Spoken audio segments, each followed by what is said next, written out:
Ako lang to, ako si Soity. So ayan, nagtatanim ako dyan ng mga gulay. Kita naman, no? Ayan yung bago nating tanim. Ayan, no? Napa-order na nga ako sa Lazada niya ng mga seedling. Tatanim natin yan. Lahat yan itatanim ko.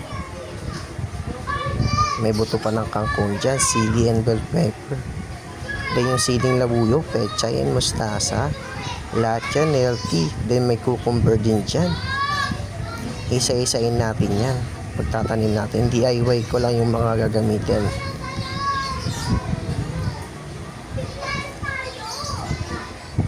Galing yan, oh.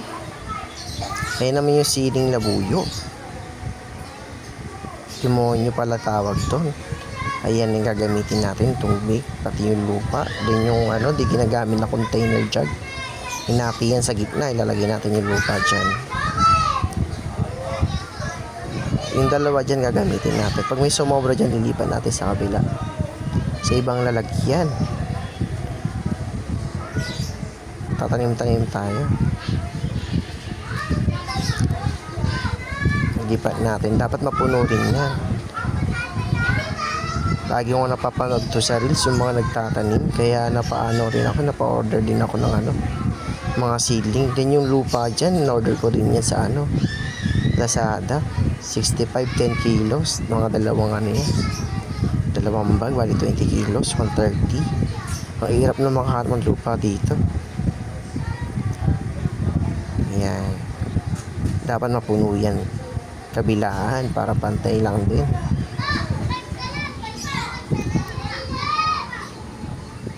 Pinatag-patag ko pa dyan. Bala ko nga itanim dyan yung mga gulay namin. Masustansya. Ay napabili na tayo ng seedling. Simutin natin yan.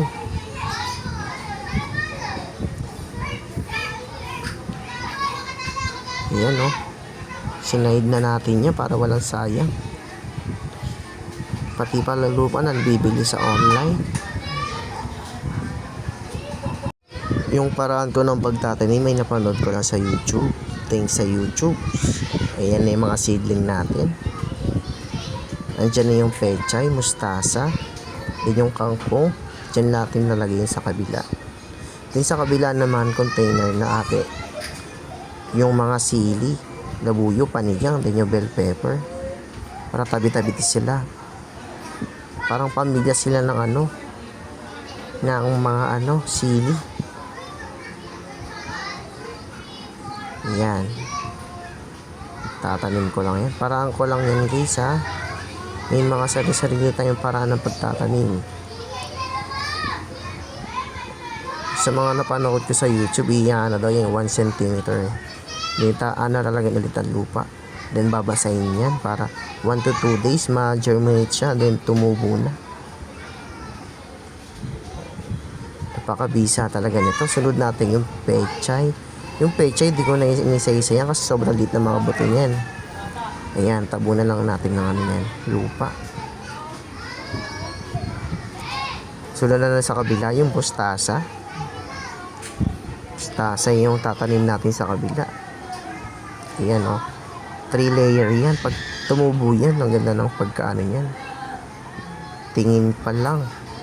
Parang siya naka-line or alignment ba. Ayan. Didiligan na natin ng tubig yan. Ayan, oh. Daan-daan lang para di man yung lupa tumalsik.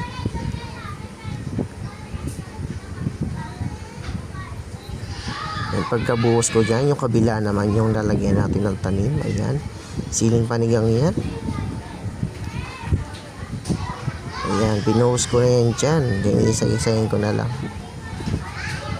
Iwalayin natin 1 cm yan. Ayan, dinaliri ko na yan. Sa kabila naman yung bell pepper, yung gitna. Kakalat ko lang yan para hindi tabi-tabi pag tumubo.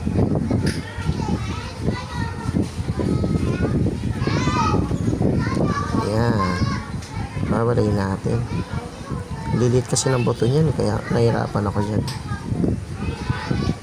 Natabunan natin na siya ng lupa. Yan. Sa pangatlong layer naman yung siling demonyo. Ayan, oh. Lalagyan na natin yan. Isa-isa lang natin yan dyan.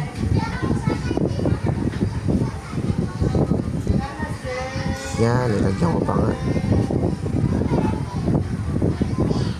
Lulublob na natin yan. Lagyan na yan lupa para lumubo. Yan, oh. Yung tatanimin na natin yan. Bubuhusan na natin siya ng tubig. Ayan, oh. 1 to 2 days per germinate niyan. Kaya binabas tayo pag tinatanim para yung mag-moist yung buto do sa lupa. Para ma-absorb. So hanggang di ka lang ang video, bye-bye.